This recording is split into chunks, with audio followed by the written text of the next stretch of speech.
Well, this isn't my typical supercard sort of content, but here we go. And there's gonna be one of the things in which is gonna be taken for granted, take with a pinch of salt. There's no form of like practicality. We have not seen this in action. But we just had a new blog post about season 12. We've had two now, and the first one was for the new mode Super Showdown, and there's also this one which is basically a PvP overhaul.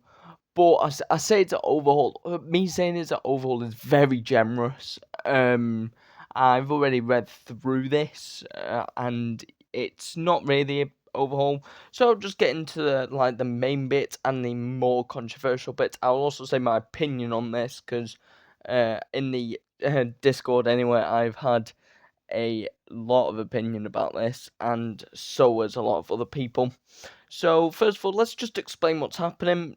So PvP is now being changed into something called leagues, as you can see here with these pictures here. As you can see, war mode there. All the modes are basically staying the same, except Survivor should be in leagues now.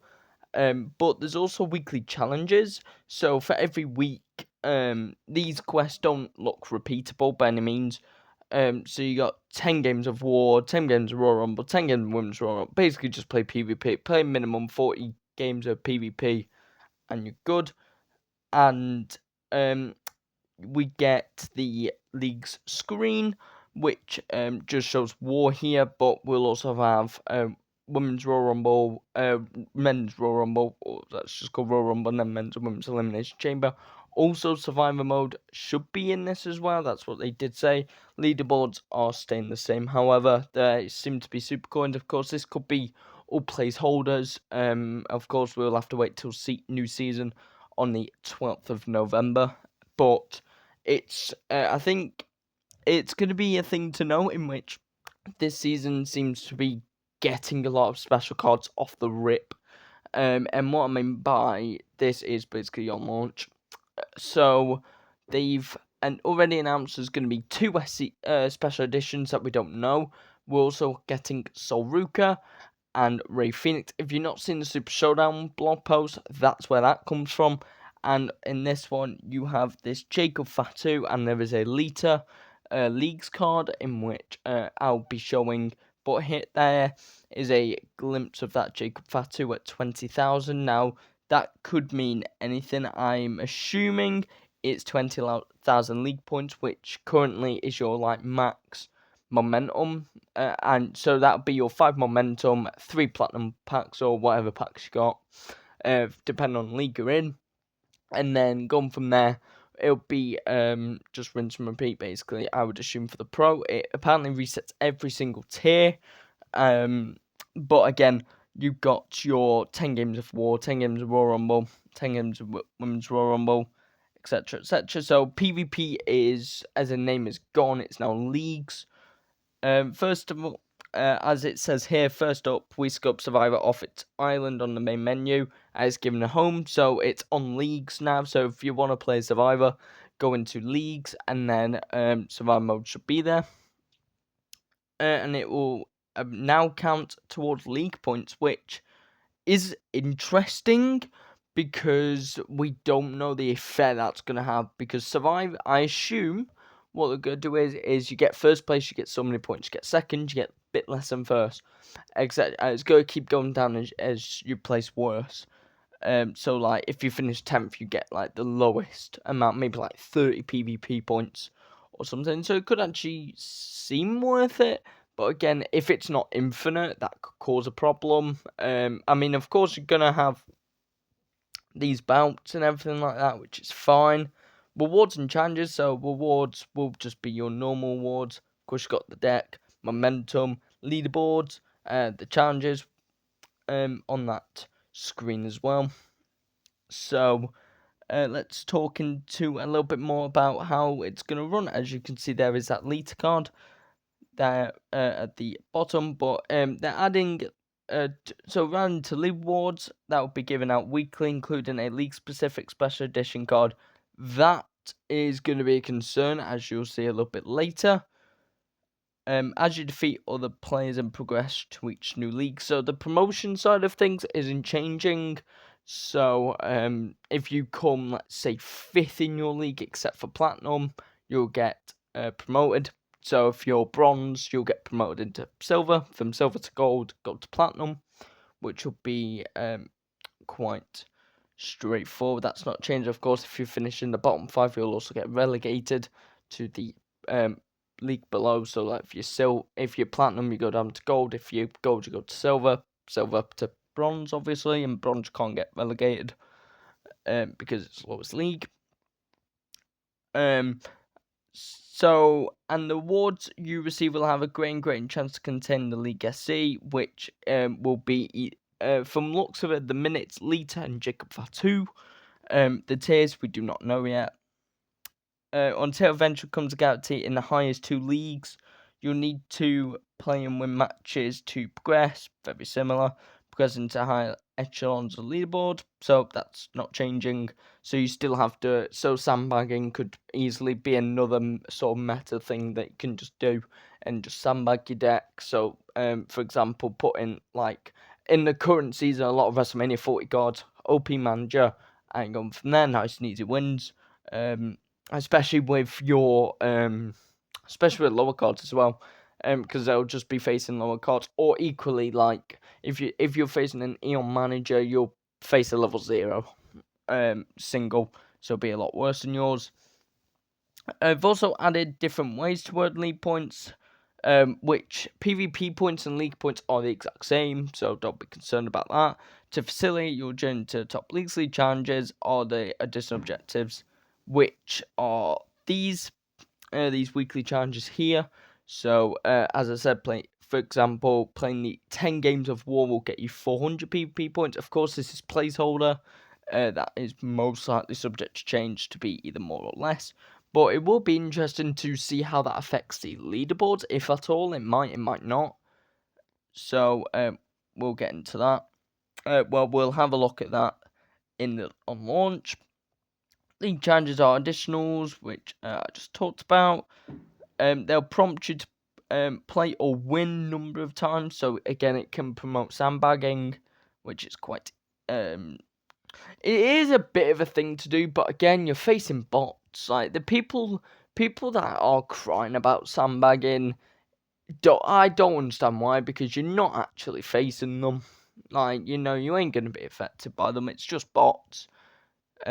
It's to make it an easier, and not so much an easy grind, but less tedious grind, especially if you're sandbagging. They're not adding new modes at all, which I'm actually kind of surprised about in a way. I thought, I'm not surprised because I expected that to happen, that they weren't going to add anything except, Super Showdown, which is basically just a boom milestones sort of thing. Of course, there is a blog post about that came out before this, but we do have to be wary though about Super Showdown, because it's got obviously ways they can make money and go from that. Of course, we will have to see how much that is. Of course, I'll be doing a review, sort of like a first impression, like my first run going into it, and then we'll go from there. There, and yeah. So this next bit I'm going to talk about is the bit that's sort of stirring up argument at the minute, and that is monetizing PvP. Finally, we're adding 2x's and 4x's that can be obtained in League's menu, which, while these will only affect the points you earn in mode, not in packs, including survivor packs or challenges, they can help you get the extra edge. And this is a concern for so many people, especially the free-to-play. So the reason this is just a massive concern is simply because it's 2x and 4x's. And of course, we don't know to the extent in which it's going to be a bad problem and a big thing, especially a big effect. Is it going to be a big enough effect to, make a severe difference? I don't know. I do think that it will obviously take an effect. especially if you're going for that sort of top 50 sort of leagues in the league, like the global thing, that will be very expensive to do. People will probably be hitting around the one, could genuinely hit probably 1 million. Of course, someone said apparently it's 1 million for 25k credits, which, if we're talking about the people that, are, using different regions or etc., then, that's going to be very expensive, especially if you're doing it legitimately. Of course, I'm not going to accuse anyone of cheating by any means, as I've got no reason to. I'm not in any way, shape, or form to talk about that sort of stuff. But yeah, I do think, though, this was to be expected, mainly because of what they did in Season 11, in case you're unsure, and also Season 10, really, Season 10 added the idea of quads, and quads was a very negatively format thing. Quads, people have generally said ruin the game. I would also agree. I think, though, that we need to understand that this is a business, and this, if it's pressure on, from any heads that have done this, and not so much the devs. I don't think us as players or consumers of this media should attack the devs for this. I think this is up to the higher ups being very greedy with this. I don't think that the devs wanted to do. I do hope that they didn't want to do this. I think that it's going to be a very difficult time, especially for newer players to understand that this game isn't is it's free to play it's free to play, but your microtransactions are gonna get more punished as probably the years go on. I think now that it's gonna be expected, this sort of idea and this ideology, really, with any new modes that they release will just have quads. Look at Boom, for example. Boom, you know, it got added this season, season 11, as it's been recorded, and quads came in very quickly. It didn't take long for the quads to be added. Do apologise if you can hear fireworks. By the way, it is, it's that sort of time of the year. But I think the idea that quads now should be more expected, already basically got quads with shard finders. Well, what I imagine to be quads as shard finders. PCC had them very quickly. I'm pretty sure they actually started. I may be wrong, but I think they started the quads sort of train happening. But also like RTG, basically every single event that's like your like your war games, your giants, unleashed, your Road to Glory and your Ring Dominance, they all are quads. Codebreaker came back 2 months ago now, around September. That got quads. So this is definitely something they are pushing, especially the monetization. And generally, it's just because it's business, and it will be the higher ups trying to maximize their profits, minimizing risk. The simple business related stuff. But again, I'm not going to get into the business side of things.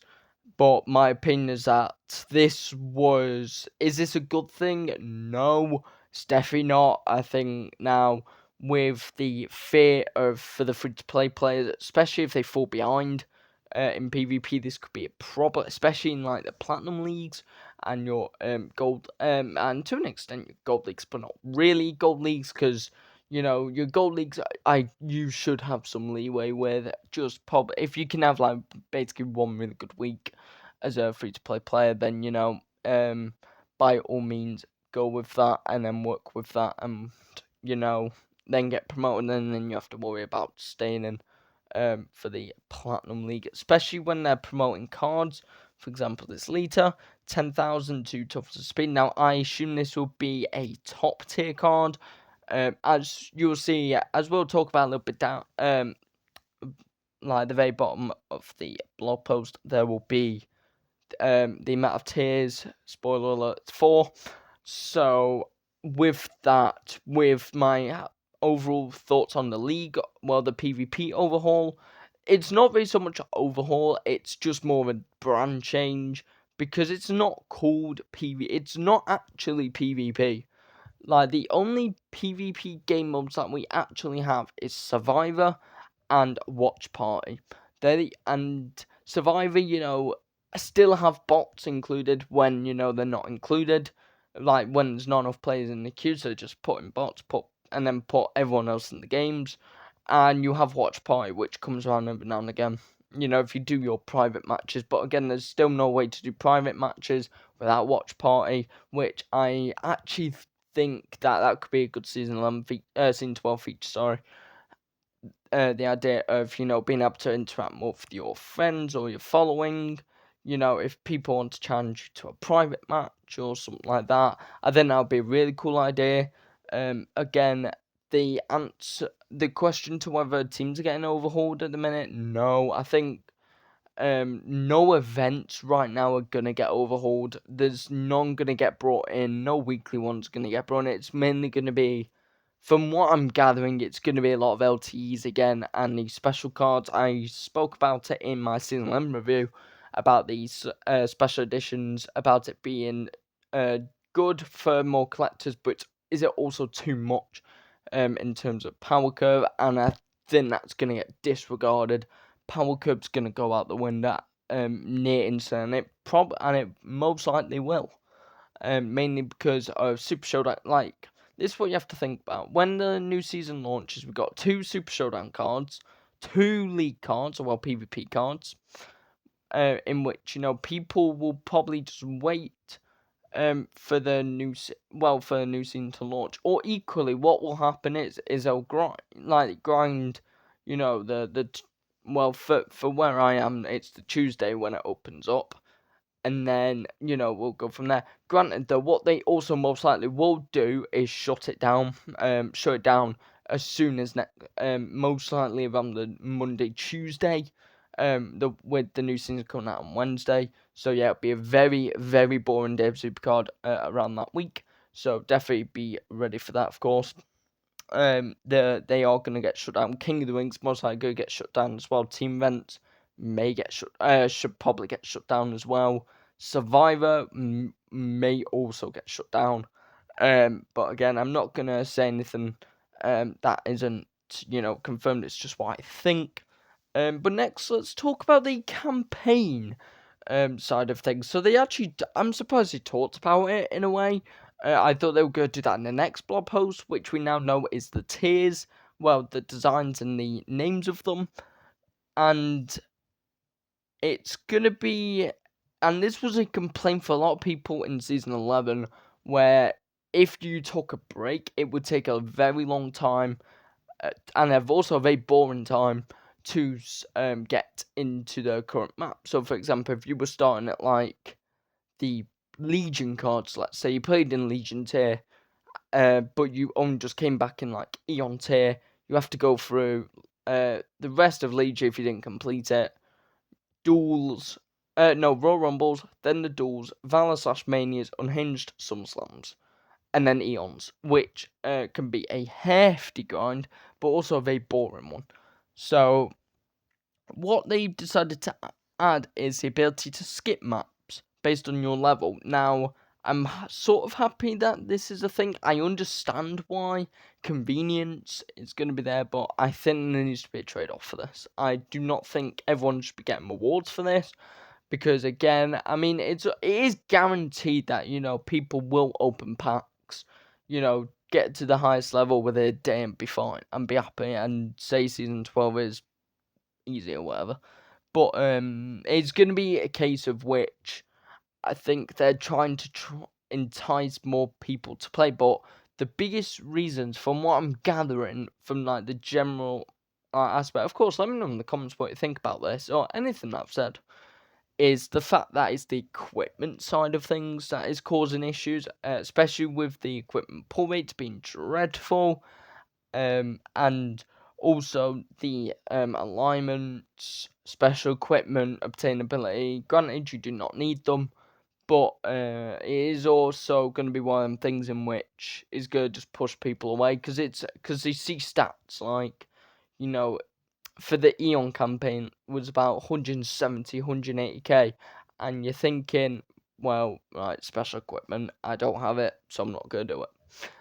And that is why people get rid of campaign instantly, because they they don't have the preparation, and we're not going to be getting them without having to spend, and that is their mindset with it. And I understand the mindset 100%. I mean, I think equipment in general, I understand it's probably the thing that makes the most money. I would be very shocked if it's not. Mainly because of your special equipments, your equipment packs. When people are actually doing campaign and focusing on campaign, you know, equipment's gonna be one of the things that it's gonna make a lot of money. But anyway, back to it. Back to this. You can have skip the maps. Now, I do sort of hope in a way that you don't get rewarded for it. I mean, I'm gonna sound like an I'm gonna sound like a conservative for this, but I do not think. I think if you skip everything, you're just going to exploit that. And I understand that, people don't necessarily want to play campaign straight away, and that's fine, they'll just skip ahead. But I think this needs to be trialed big time. Of course, it is going to be nature that people will just do this to make it easier for them and just get to the higher tier, quickly, whether that be through packs or say for water, like, whatever it is. And they're gonna go into that and they're just gonna spend. And that again, Cat Daddy know that's inevitable. But they are trying to go on this convenience side of things, which is a good thing, for sure. They try and be more convenient and less sort of grind heavy. But again, this could be a issue.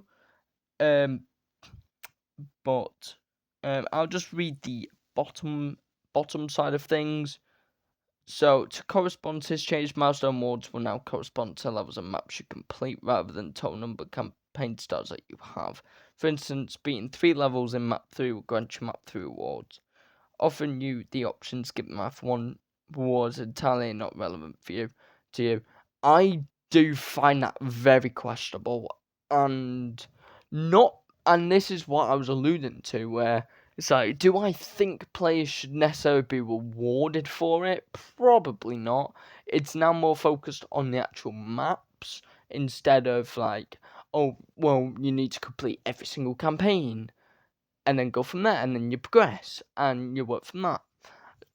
And I do think that this can be anti-grind. Of course, it's more promoting more pay to win sort of aspects where it's like you can with this logic that you can just skip ahead and go from there. From what I'm getting, of course, this will be trialed and everything and confirmed on the channel, which I will be discussing when season 12 comes out, because there's going to be a lot of discussion with season 12.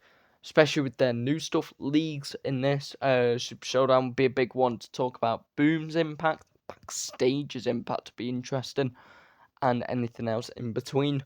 But anyway, of course, with that in mind, I should claim my daily streak, which is for this Nikki Bella. I might have missed Ricky Saints actually. Oh god, there's a chance I've missed Ricky Saints. Anyway, I've also done 10 packs with Giants. Very easy. It took me about, I think, 32 bouts to complete it. I'm pretty sure I missed Ricky. Yeah, I did. But yeah, the only reason I'm backing out of that is because it will show my ID, and ID I don't want to get 32'd, which can cause a huge problem. But yeah, as you can see, I've done a lot of I did doing 32 bouts for heroic. If you're wondering about the image I went for I went for a standard image that I'm expecting most people to use, and it's just this one, the Crucible Valentine's card is what I went for. Probably the best looking image, more of the red. It's also it's a special card, so I just wanted to throw that in. But also, wargames preview should be up now, and we'll just do a little reaction on that, and then we'll call it a day. So yeah, do let me know what you think about these leagues, and the changes in campaign. JC Jane is your Eon card. Uncle Howard is your Sum card. Molly Holly is your Unhinged, and Charlie Dempsey is your some Mania card, of course. Tatum Paxley is your event card for this week. But yeah, do let me know what you think. Do you think that anything should be addressed? Any concerns with the game? I know a lot of people are concerned about them going to favour more pay-to-win players, and I do see that as well. I think that this game's going to go into a sort of time where it's going to be a rough time for everybody. There's going to be no winners here, apart from the pay-to-win. Also, just look at World Mania. Undertaker, Stardust, Andre. Okay. For this one, I'm going to put my tickets in, because I need the silver award in Trish. I've not gotten her. I did get a JC Jane, but I only got a single, so she'll be a new star. For the pro repair, I don't need it all, but I'll be very shocked if I get her. Of course, very low numbers. Again, it's because of very low motivation. I think this season just has brought a lot of doubt into people's minds, and again, very upsetting. And in case you're wondering, your undercards for Heroic, if you haven't looked, is Ethan Page, Jasmine Nix, and also then, of course, Heroic. But yeah, that is going to be everything for now. Thank you for watching. This has been King Midas Supercard. Goodbye.